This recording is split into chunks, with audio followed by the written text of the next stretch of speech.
shivering inside a filthy, oversized corduroy jacket. 11-year-old Leo stepped directly into the path of the oncoming Hells Angels.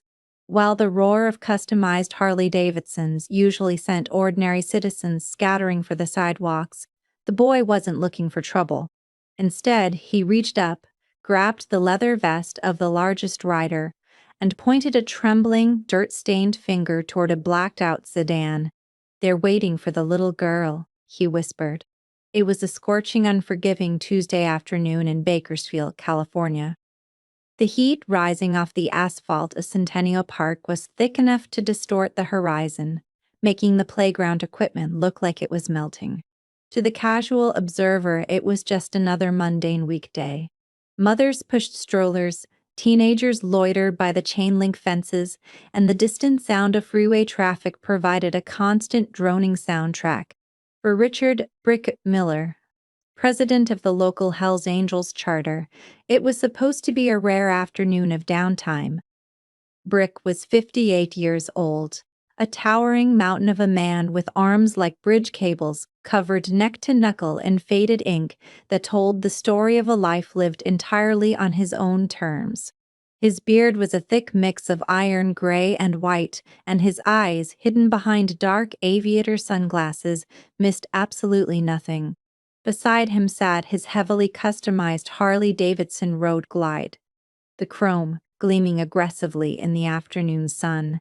He was accompanied by 4 of his brothers: Thomas "Snake" Hobbs, his vice president, Mike Kowalski, the sergeant-at-arms whose face was a map of old barroom scars, and 2 younger prospects who stood quietly by the bikes, soaking up the heat in their heavy leather cuts. They had stopped at a roadside taco stand bordering the park to grab a quick bite after a charity run up the coast. They were loud, imposing, and entirely content to be left alone, enjoying the wide berth the public naturally gave them. But across the park, hidden in the shadows of a decaying oak tree, an 11-year-old boy named Leo was operating on a completely different frequency. Leo was a ghost in the city.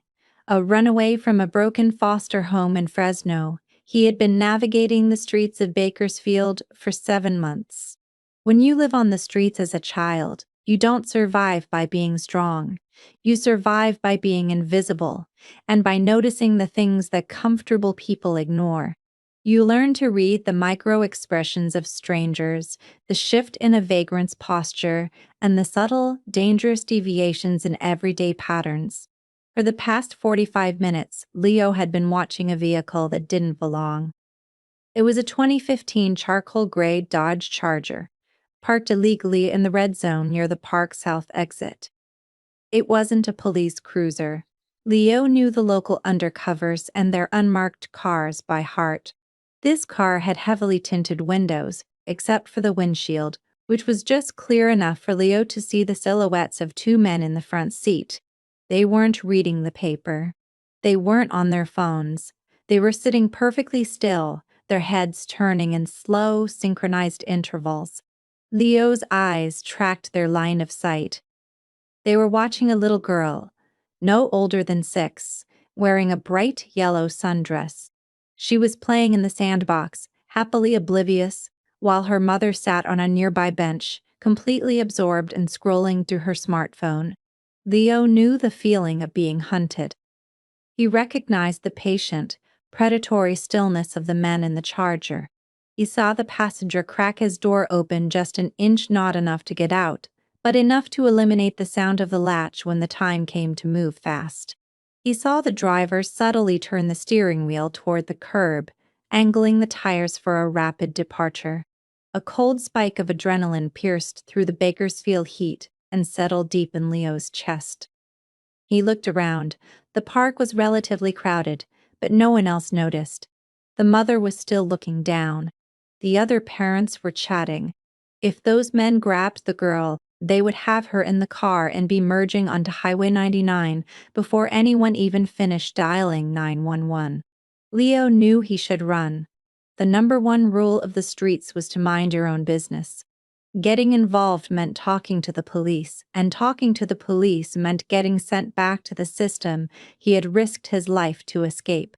But as he looked at the little girl in the yellow dress, building a crooked castle in the sand, a memory of his own little sister, the one he couldn't protect, the one who was taken away in the middle of the night by a frantic social worker, flashed behind his eyes. He couldn't go to the cops. They wouldn't believe a scruffy, unwashed street kid anyway. By the time they arrived, it would be too late. Then Leo heard the deep, rhythmic rumble of the Harley-Davidsons. He looked over and saw the Hells Angels. To most citizens, the Death's Head logo on their backs represented danger, lawlessness, and intimidation. But to a kid who slept under concrete overpasses and dodged real predators every night, those men represented something else entirely: raw, unfiltered power. And more importantly, they were right here, right now. Taking a deep breath, Leo stepped out of the shadows. He clutched the lapels of his oversized corduroy coat and began to walk. His legs felt like lead, his heart hammering against his ribs like a trapped bird. He bypassed the normal citizens, walking straight toward the towering figure of Brick Miller. Mike Kowalski noticed the kid first. He shifted his weight, resting a heavy hand on his belt, his eyes narrowing.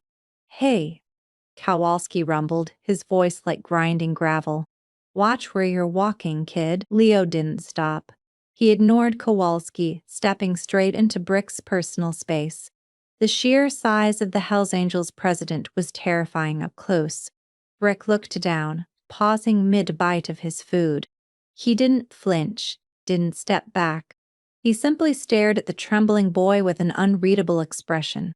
Leo reached out, his small, grimy fingers grabbing the thick leather of Brick's cut.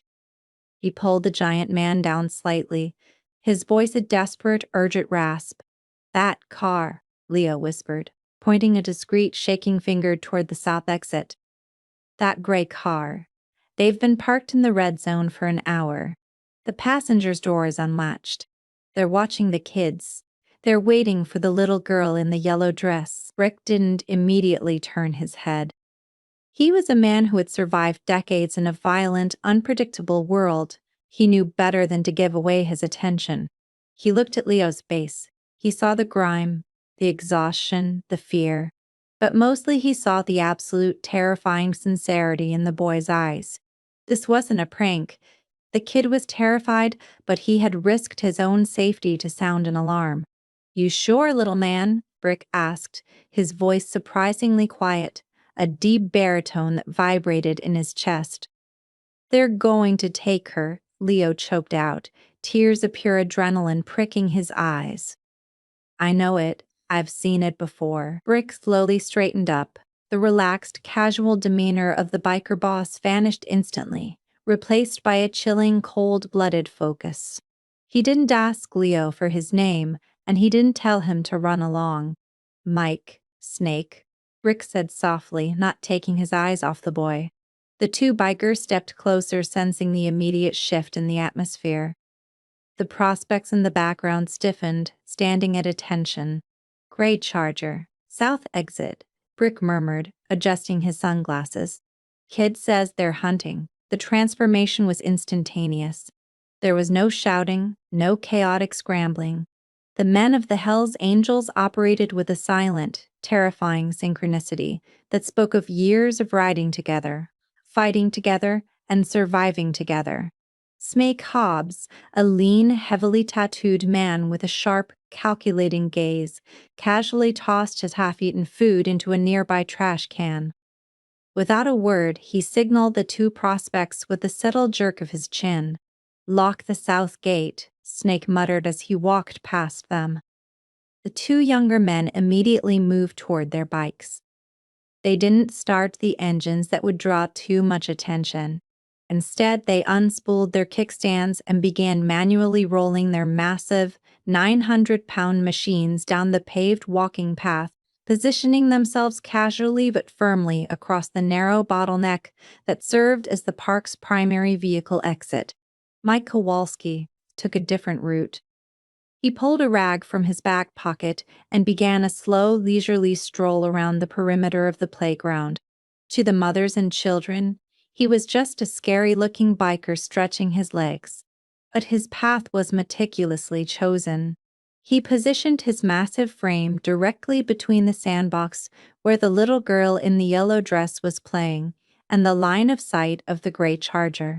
He stopped, leaned against a light pole and began slowly wiping down his sunglasses, his back to the child, his chest facing the street. Rick remained with Leo. He finally looked over at the Charger. From a distance, it looked completely unremarkable. But through the polarized lenses of his aviators, Rick saw exactly what the boy had described. The car was running. He could see the faint shimmer of heat exhaust dancing from the tailpipes.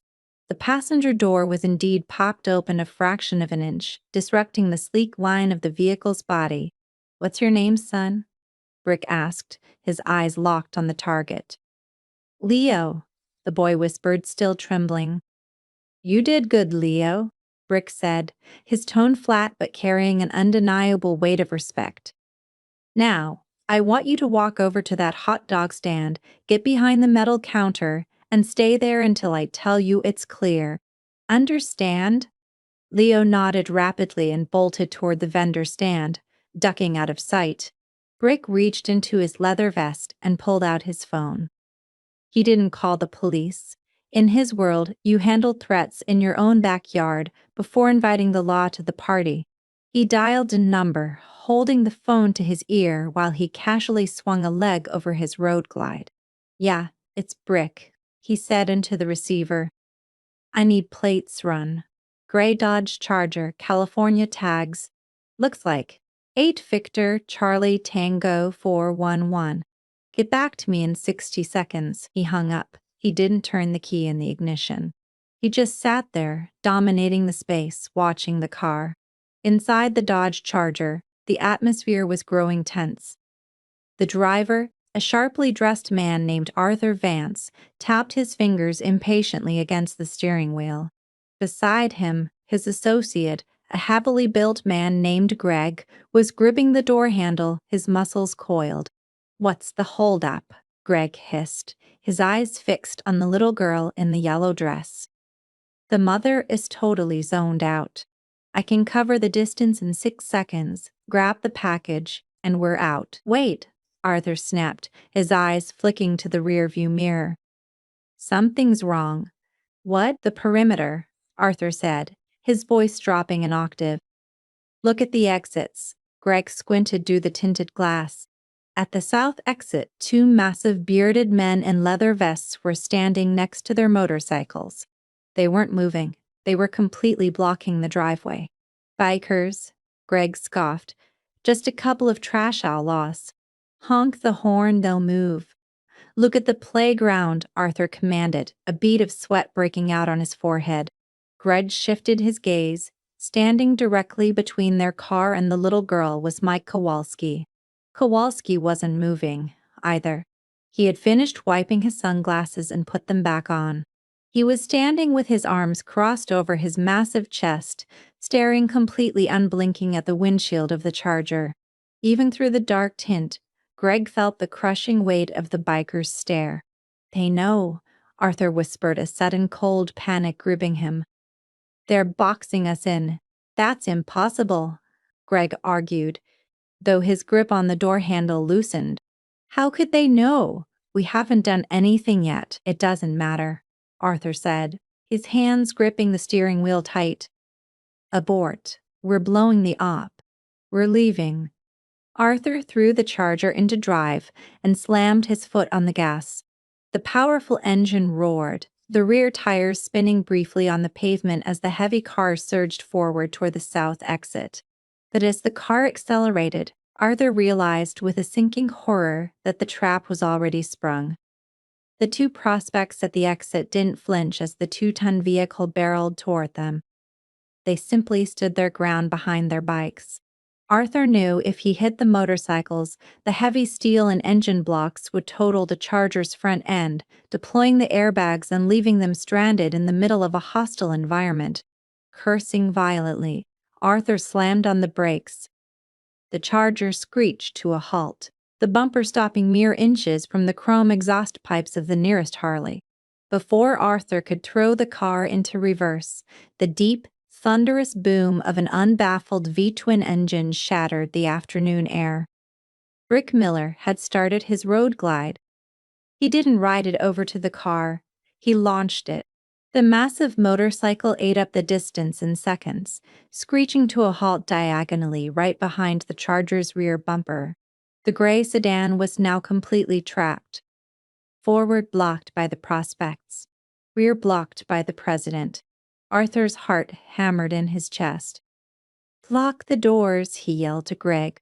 Inside the park, the sudden roar of the engines and the screech of tires had finally broken the oblivious spell. The mother on the bench looked up, saw the commotion, and instinctively grabbed her little girl in the yellow dress, pulling her close.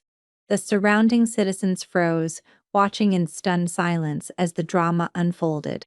From his hiding spot behind the hot dog stand, Leo watched with wide eyes as the real-life giants of the street took control.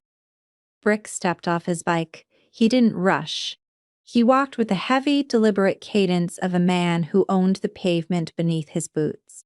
As he approached the driver's side of the Charger, Snake and Kowalski converged from the sides, their faces completely void of emotion. They surrounded the vehicle, cutting off all avenues of escape, their massive forms casting dark shadows over the tinted windows. Brick stopped right outside Arthur's window. He leaned in close, so close his breath fogged the dark glass. For a terrifying 10 seconds, there was absolute silence, save for the low idle of the motorcycles. Then Brick slowly raised a massive ring-clad fist and rapped his knuckles against the driver's side window. Tap, tap, tap. Inside the car, Arthur and Greg sat paralyzed, staring at the scarred knuckles resting against the glass. They had prepared for the police. They had prepared for an angry father. They had never, in their darkest nightmares, prepared to be hunted by the Hell's Angels. And as Brick's phone buzzed in his pocket with the results of the license plate check, the situation was about to go from terrifying to deadly. Tap, tap, tap. Inside the baking interior of the Dodge Charger, the air conditioning suddenly felt completely inadequate.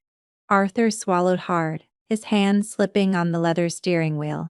Beside him, Greg instinctively dropped his right hand toward the center console, his fingers brushing the fabric of a concealed holster.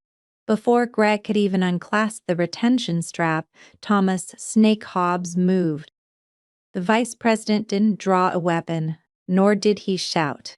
He simply leaned forward, bracing his massive tattooed forearms on the hood of the Charger, and locked eyes directly with Greg through the windshield. Snake slowly shook his head side to side, a cold, deadpan stare that promised absolute, instantaneous violence if Greg's hand moved another inch. Greg froze. He let out a shaky breath and raised his hands, placing them flat on the dashboard. Arthur, realizing they were entirely at the mercy of the men surrounding them, pressed the window switch.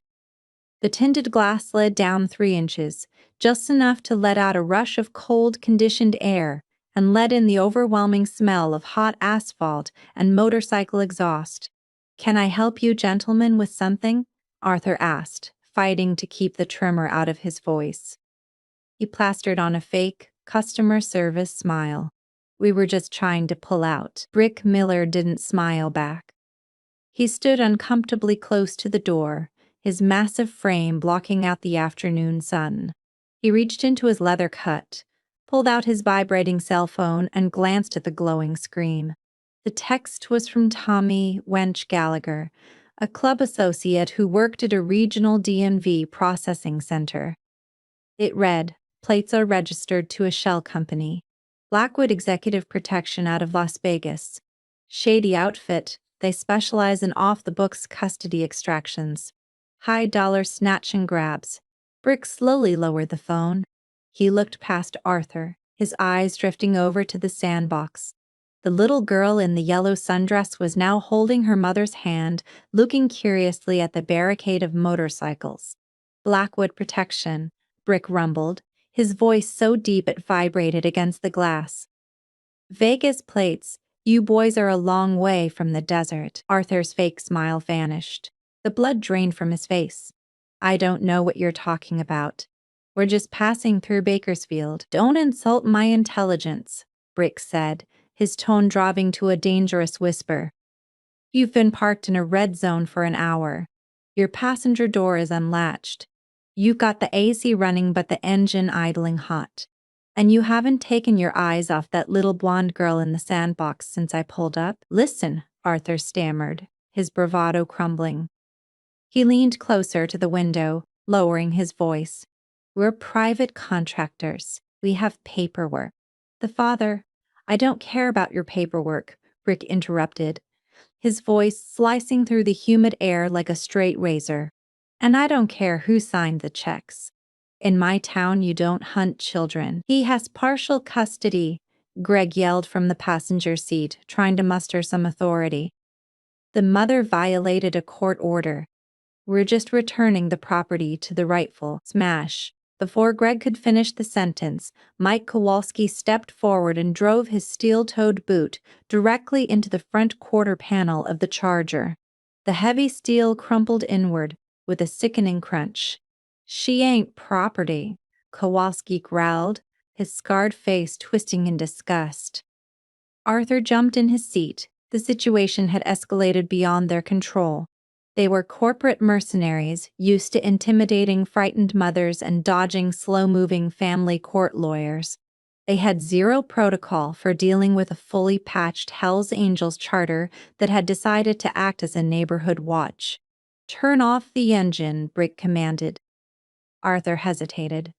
Brick reached through the 3-inch gap in the window, his massive leather-gloved hand moving with startling speed. He grabbed Arthur by the collar of his expensive polo shirt, slamming the man's head against the window frame. I said, turn off the damn car, and hand me the keys. Trembling violently, Arthur killed the ignition. He fumbled with the key fob, dropping it once in his lap before passing it through the window into Brick's waiting palm. Now the phones, Brick demanded. Both men surrendered their smartphones. Brick tossed them to Snake, who seamlessly dropped them onto the asphalt and crushed them beneath the heavy heel of his engineer boot. The shattering of glass and snapping of circuit boards echoed loudly in the quiet park. Pop the trunk, Brick ordered. Arthur hit the release button. Snake walked to the back of the car and lifted the lid. He rummaged through the contents for a few seconds before returning to Brick's side. He held up a heavy canvas duffel bag. Inside, visible to everyone, were heavy-duty zip ties, a roll of duct tape, and a child-sized weighted blanket. A dark, murderous energy settled over the bikers. The prospects at the rear of the car tightened their grips on their heavy metal chains. Even Brick, who had seen the worst of humanity, felt a cold knot of pure rage tighten in his stomach. This wasn't just a simple custody grab. These men were prepared to terrorize a 6-year-old girl. Brick leaned back into the window. Here's how this is going to play out, he said, his voice entirely devoid of emotion. You two are going to step out of this vehicle, Brick instructed. You are going to leave your wallets on the dashboard, and then you are going to walk toward Highway 99. You will not look back. You will not stop for coffee. If I ever see this car in Bakersfield again, or if I ever hear that you came within 50 miles of that little girl, we won't be having a conversation. Are we clear? Our car, Arthur protested weakly. It's a company vehicle. It's worth 40 grand. Brick leaned in closer. Your life is worth less than a dime right now. Walk, realizing they had lost everything: the contract, their equipment, and their pride. Arthur and Greg slowly opened their doors.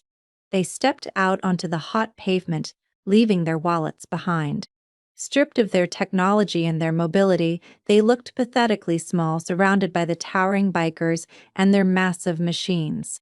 Without a word, the two mercenaries turned and began the long, humiliating walk toward the highway on-ramp, their heads down, completely broken.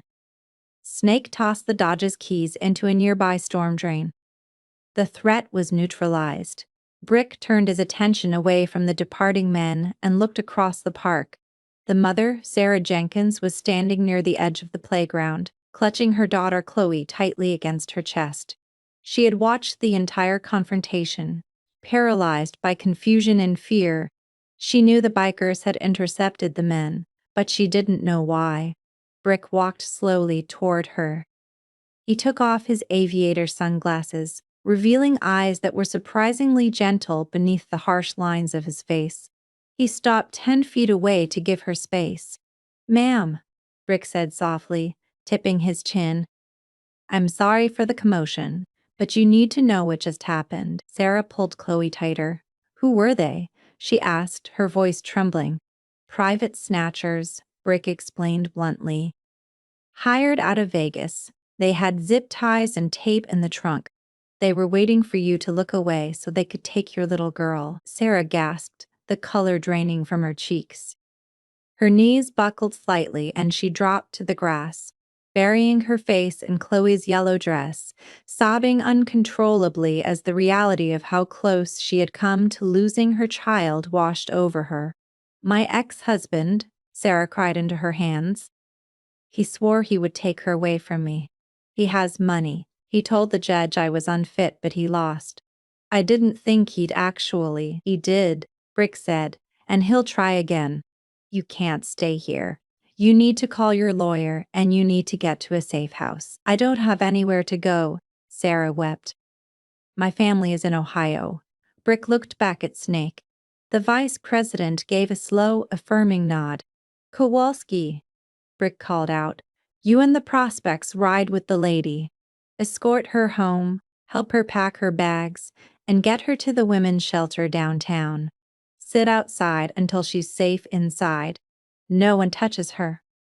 "You got it, boss," Kowalski grunted, already moving toward Sarah's battered Honda Civic to run interference.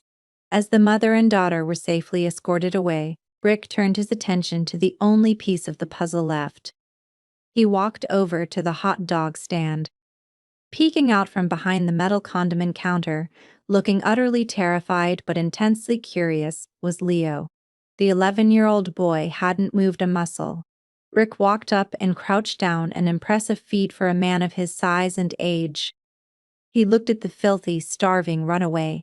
"You saved that little girl's life today, Leo," Brick said, his voice thick with genuine respect. "Those men were professionals. If you hadn't spoken up, she'd be gone." Leo swallowed hard, his eyes darting to the abandoned charger. "Are they coming back?" "No," Brick assured him. "They won't ever come back here.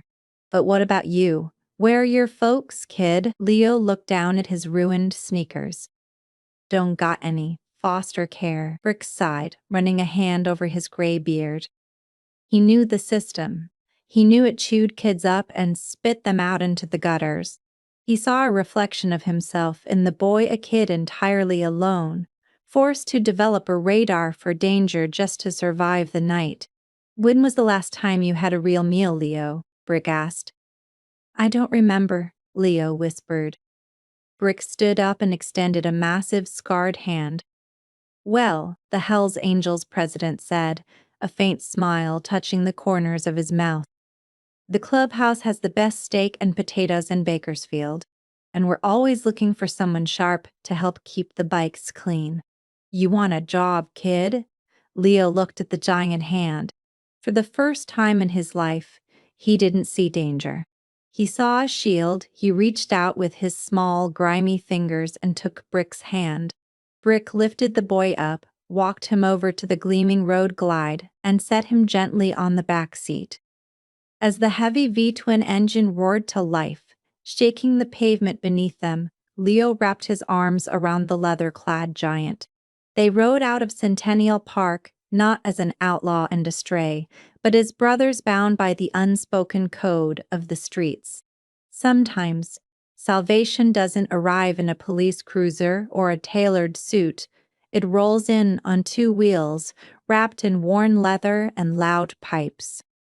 An observant homeless boy and an outlaw motorcycle club proved that honor exists in the unlikeliest of places. By relying on street instincts over bureaucracy, they prevented a tragedy, leaving a little girl safe, and granting a lost boy a fiercely protective new family.